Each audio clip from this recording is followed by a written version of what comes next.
네, 안녕하십니까. 제임스입니다. 자, 오늘은요, 9월 마지막 영업일이고요.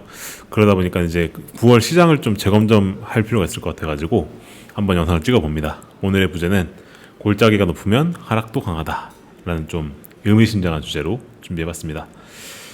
일단 미국 주식이 모두 예상을 깨고 전고점을 돌파했습니다. 지금 현재 시중에 있는 뭐 대부분의 유튜버 그리고 이제 저를 포함해서 많은 분들이 9월에는 좀 계절적으로 좀 약세장 예상이 되기 때문에 조정이 올 수도 있다라고 하는 게 대부분의 의견이었는데 아니나 다를까 그걸 보란듯이 깨고 지금 전고점을 돌파하고 가는 모습을 보이고 있습니다. 원인은 뭐냐? 현재 지금 여기 계신 이 크리스토퍼 월러라는 분이 계신데 이분이 차기 연준 의장 후보입니다. 근데 이분이 여러 차례 금리 인하 가능성을 내비치시면서 현재 금리 인하 가능성이 거의 100%에 달하고 있고 그러다 보니까 이제 금리가 인하되면 주식이 좋은 거 아니야? 라고 하는 그러한 기대감 때문에 현재 미국 주식이 전고점을 뚫고 이렇게 계속 가고 있다. 라고 하는 걸로 우리가 해석할 수가 있다라는 거죠. 근데 여기서 우리가 한번 생각해 봐야 될 것은 과연 이 상승이 이대로 이어질까? 라고 하는 거를 조금 냉정하게 볼 필요가 있는데 사실 이건 제가 여러 번 말씀드린 내용이긴 합니다.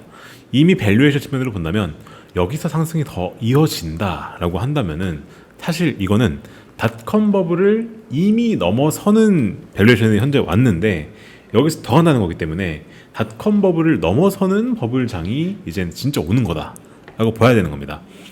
일단 이제 저번 달 기준이죠. 저번 달 기준으로 S&P 500의 쉴러 PER, 그러니까 이게 밸류에이션 지표거든요.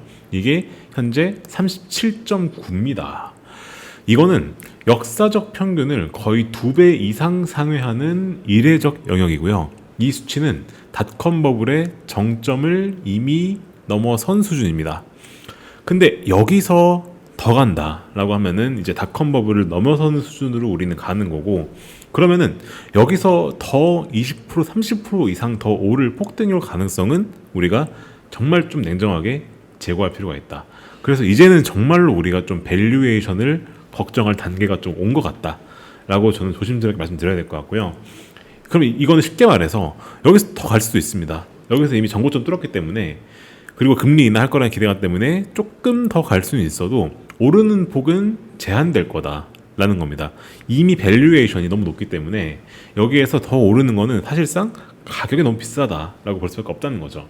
근데 이렇게 됐을 때 오르는 폭은 제한되는데 평균 회기로 만약에 하락하게 되면은 이미 밸류에이션이 평균의 거의 2배 이상이기 때문에 평균으로만 수렴하더라도 반토막 난다라고 볼 수 있는 그런 시점이거든요. 그렇다 보니까 이건 우리가 손익비 관점에서는 좋지 못한 베팅이다. 즉 베팅해봤자 먹을 수 있는 폭은 제한되고 우리가 잃을 수 있다면은 그 잃을 수 있는 폭은 좀 아주 높은 시점까지 현재 지금 시장에 왔다라고 저는 개인적으로 진단을 하고 있습니다. 자 그러면은 이제 9월 달에 사람들이 계속 조정이 온다고 했는데 그 9월 달에 조정이 온다고 얘기를 했었던 리스크 요인들이 현재 무엇이 있는가라고 하는 거를 다시 한번 좀 점검해 보겠습니다. 사실 이전과 크게 달라지는 건 없습니다. 제가 다시 정리해 본 거예요. 무엇이 하락을 촉발할 수 있을까? 일단 첫 번째로 우리가 봐야 될 것이 유동성 리스크입니다. 이제 어저께 기준으로 보게 되면은 이게 연준의 영레포 잔고라고 합니다. 이게 유동성 공급 창구거든요. 근데 이게 현재 지금 거의 바닥을 향해 가고 있어요. 사실 지금까지 미국 주식이 오를 수 있었던 이유도 사람들이 얘기하는 게 영레포 잔고가 계속 줄어들면서 유동성 공급이 되었다. 라고 하는 게 사실 미국 주식이 현재까지 올랐다고 하는 것 중에 이유 중 하나거든요. 근데 이제는 이게 바닥을 찍고 있습니다. 이 말은 뭔 말이냐면은 강력한 유동성 공급 수단 중에 하나가 이제는 사라지고 있다. 이제는 더 이상 영래포 잔고로 인한 이 영래포 잔고에서 생기는 유동성 공급이 이제는 더 이상 이루어지지 않을 수 있다라고 하는 게 한 가지 리스크, 유동성 리스크고요. 그리고 두 번째 리스크, 유럽발 부채 위기. 이거 사람들이 관심을 많이 안 가지고 있는데 이것도 좀 심각한 문제가 있습니다. 일단 이거는 프랑스란 나라에서 현재 지금 일어나고 있는 일이고요. 이 프랑스가 과도한 복지 정책을 펴는 바람에 부채 위기가 왔습니다. 그 정부가 현재 지금 지고 있는 국채 그 수준이 GDP 대비해서 한참 높은 수준의 빚을 지고 있거든요. 그러다 보니까 이제 정부가 예산안 삭감을 제안했어요. 이대로는 안 된다. 그러니까 이대로 우리가 계속 복지 정책을 펴다가는 이제 모두 망한다. 라고 하는 그런 스탠스를 보이면서 예산안 삭감을 제안을 했는데, 이거에 대해서 극우, 극좌가 모두 극렬히 반대하고 있습니다. 이 예산안 삭감에 대해서 양쪽 진영 전부 다 반대를 하고 있어요. 그러다 보니까 이제 마크롱 총리가 이렇게 제안을 합니다. 이 삭감하는 거 너네가 이렇게 찬동 안 해주면은 그냥 이거를 그냥 국민 투표에 맡기자. 그래서 정부 신임 투표를 진행을 해가지고 이제 여기서 결과가 신임으로 나오면은 우리 말 듣고, 아니면은 내가 물러나겠다 라고 하는 극단적 카드를 던졌습니다. 근데 여기서 말씀드렸던 것처럼 지금 현재 부채 위기가 지금 와 있는 상황인데, 여기서 만약에 신임 투표 결과가 불신임이 나온다, 그럴 가능성이 좀 있다고 얘기하고 있거든요. 이렇게 되면은 정치 위기마저 심할 가능성이 있고, 이렇게 되면은 이 부채 위기가 실제로 IMF 사태처럼 이렇게 올 수도 있다라고 하는 게 현재 시장에서 나오고 있는 얘기입니다. 이게 하나의 트리거일 수 있는 거고, 세 번째는 뭐냐면은 이제 물가 상승에 대한 우려입니다. 저는 개인적으로 항상 이걸 보거든요. 이게 클리블랜드 연준 집계하는 인플레이션 나우캐스팅이라는 사이트거든요. 여기 가보면은 현재 그 미국의 연준에서 물가가 어떻게 될 것 같은지를 이렇게 좀 전망을 해서 업데이트 해놓는 자료가 있어요. 근데 보게 되면은 8월달 물가, 9월달 물가, 8월 물가는 이제 다음 주에 발표되고요. 그리고 9월 물가는 10월 달에 발표가 되는데, 보시면 물가가 지금 어떻게 됩니까? 오르고 있습니다. 오르고 있어요. 물가가 상승하고 있단 말이죠. 그래서 이게 물가가 이렇게 올라가게 되면은 페드가 금리를 여러 번 내릴 수 있을까? 라고 했을 때 거기에 대해서 사람들이 걱정하기 시작하겠죠. 그럼 현재 시장이 올랐던 이유가 금리 인하에 대한 기대감으로 올랐는데, 그게 사라지게 되니까 한번 세게 하락이 올 수도 있다 라고 하는 게 하나의 트리거고, 네 번째, 경기 침체 우려입니다. 오늘 저녁입니다. 오늘 저녁은 미국의 고용 보고서가 나옵니다.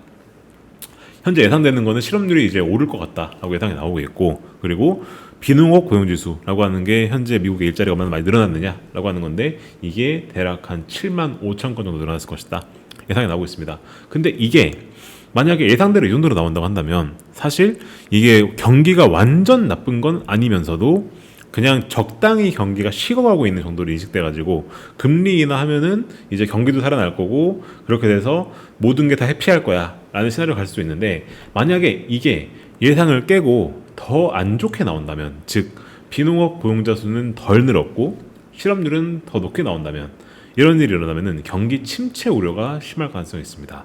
그러면 금리를 내린다고 하는 게 사실 그렇게까지 좋은 이벤트가 아니게 될 수 있어요. 경기가 안 좋아서 금리를 내리는 거는 사실 그렇게 좋은 상황은 아니거든요. 그렇게 인식이 될 수도 있다라고 하는 게 이제 저희가 보고 있는 네 번째 리스크다. 그리고 다섯 번째 리스크는 뭐냐? 우리가 현재 시장이 얼마나 낙관적인 상태인가를 반영하는 지표가 여기 보이시는 이 스프레드라는 지표가 있어요. 스프레드. 이게 뭐냐면은 하이 일드 스프레드라고 하는 게 있습니다. 하이 일드 스프레드. 이게 그 하이 일드라고 하는 것이 그 약간 좀 신용도가 안 좋은 기업에 대해서 현재 국채랑 비교했을 때 금리 차가 얼마나 나는가라고 하는 그런 건데, 보시면은 현재 역사적 저점 수준에 현재 이렇게 와 있습니다. 보시면 보통 이렇게 하이힐드 스프레드가 저점을 찍으면은 그 순간 이제 일정 시점 뒤에 반등합니다. 이게 왜 그러냐면은 사실 현재 시장이 이거는 매우 낙관적인 상태인 걸 뜻해요. 그러니까 국채에 비해서 하이힐드에 대한 채권에 대한 금리를 더 높게 요구하지 않는다는 거니까, 사람들이 되게 낙관적으로 부도가 날 수도 있는 기업체 채권을 사고 있다는 뜻인 거죠. 이거는 시장이 현재 경기 침체나 부도 위험을 가격에 거의 반영하지 않고 있다는 걸 의미합니다. 근데 그런 상황이 됐을 때 만약에 경기 침체에 대한 우려가 나온다 하면 어떻게 될까요? 이거는 쇼크겠죠. 쇼크. 그렇게 되면은 하이힐드 스프레드가 올라가기 시작할 거고, 이렇게 되면은 그 순간 이걸 보고 나서 사람들이 뭐가 터지는 거 아니야? 라고 하는 걱정 때문에 주식 비중을 줄일 수 있다. 그래서 스프레드가 낮아서 현재 시장이 매우 탐욕적인 상태다라고 하는 것도 하나의 조정의 이유가 될 수 있는 그런 걸로 저는 개인적으로 보고 있습니다. 자, 여기까지 정리드리면 이제 9월 첫째 주 시장에 대해서 한번 정리해 본 겁니다. 그럼 우리는 어떻게 해야 될까? 전 이렇게 권장드리고 싶어요. 만약에 미국 주식을 투자하시는 분들이라고 하신다면은, 그리고 이미 그러면은 큰 수익을 받겠죠. 왜냐면 미국 주식이 전고점 뚫었으니까.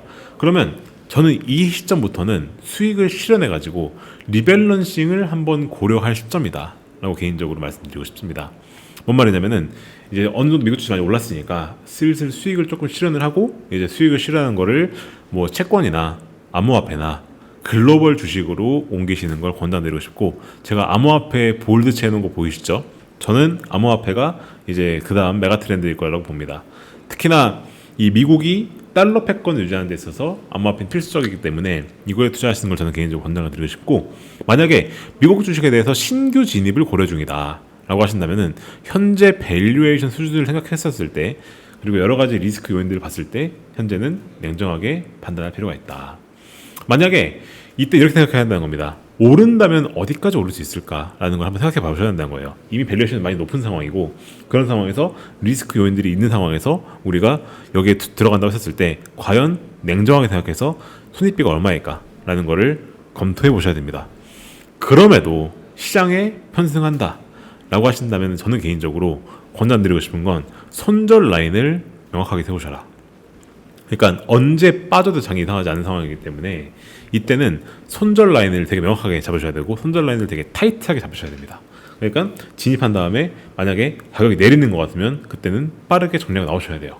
그래서 그런 시점이기 때문에 되게 현명하게 투자하는 그런 사고가 언제보다도 필요한 시점이라고 저는 개인적으로 보고 있습니다. 그래서 되게 냉철하고 객관적으로 확률적으로 사고하셔서 투자하시는 게 지금은 너무나도 중요하다 말씀드리고 싶습니다. 저는 이제 그런 투자를 지향하고 그런 투자를 홍보하고 그런 걸 하는 사람으로서 여러분들을 도움을 드리고 있는 사람이고요. 그래서 여기 지금 보시게 되면 위쪽에 있는 VIP라고 하는 것과 그리고 아래 댓글창에 있는 저희 퀀터스 제품이 그런 걸 위한 그런 걸 위한 그런 서비스니까 한번 꼭 검토해 보시면 좋겠다 말씀을 드리고, 오늘은 여기서 마무리 짓도록 하겠습니다. 저희 유튜브 채널 구독과 좋아요, 알림 설정까지 꼭 부탁을 드리겠습니다. 그럼 저는 다음에 인사드리겠습니다. 감사합니다.